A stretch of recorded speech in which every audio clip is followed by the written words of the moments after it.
आदाब। ख़वातीनो हज़रात, मैं हूँ आपका अपना ज़हीर अली। आप ख़वातीनो हज़रात ने अक्सर लोगों को आपस में आदाब बजा लाते देखा होगा। फ़िल्मों में या किसी महफ़िल मुशायरा में आदाब व तस्लीमात को मुलाहज़ा किया होगा।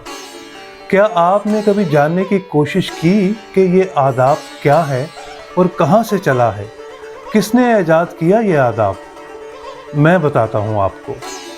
जहाँ कहीं भी इल्म व अदब पर बात होगी तो लखनऊ का तज़किरा ज़रूर होगा, और लखनऊ का ज़िक्र हो तो आदाब को कभी फरामोश नहीं किया जा सकता। लखनऊ शाइस्तगी, मेहरबानी, वज़ेदारी, तहज़ीब, इल्म व नफ़ासत, हुस्न लताफ़त, हिफ्ज़ मरातब और अदब व आदाब का नाम है। जो कोई भी इन तमाम खूबियों से आरास्ता है वो लखनवी मिजाज है, चाहे उसका ताल्लुक जहाँ कहीं से भी हो।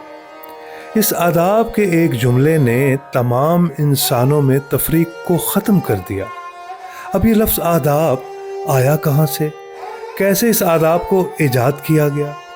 आदाब का मतलब है एहतराम, यानी अदब का मजमुआ आदाब। बहुत सा एहतराम मगर आजिज़ी के साथ। पूरी दुनिया में अब भी जहाँ कहीं भी अदबी महफ़िलें बपा होती हैं वहाँ आदाब को एक अनोखा मुकाम हासिल है। नवाब जाफ़र मीर अब्दुल्ला, जो कि नवाब वाजिद अली शाह के पड़पोते हैं, फरमाते हैं अवध के आखिरी ताजदार नवाब वाजिद अली शाह को इल्म व अदब से गहरी दिलचस्पी थी। उन्होंने देखा कि तमाम मज़ाहब के सलाम के तरीके अलग अलग हैं। जैसे मुसलमान अस्सलामु अलैकुम, वालेकुम अस्सलाम।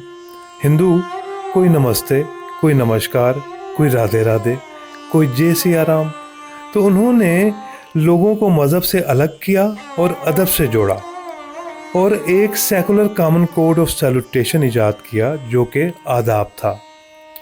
आदाब पूरी दुनिया में इतना मकबूल हुआ कि यूनेस्को ने world heritage under intangible heritage की पेशकश कर दी, यानी कौमी विरसा बनाने की पेशकश। नवाब वाजिद अली शाह ने आदाब के अलावा लखनऊ को एक पोशाक ख़ास से भी नवाजा, यानी अंगरखा और दोपल्ली टोपी। ये लिबास अहले इल्म व अदब वालों की पहचान बन गया। अंगरखा आज भी पूरी दुनिया में मुख्तलिफ अंदाज़ व अतवार से ज़ेब-ए-तन किया जाता है। पूरे हिंदुस्तान में आज भी इन दोनों इजादात को एक ख़ास मुकाम हासिल है।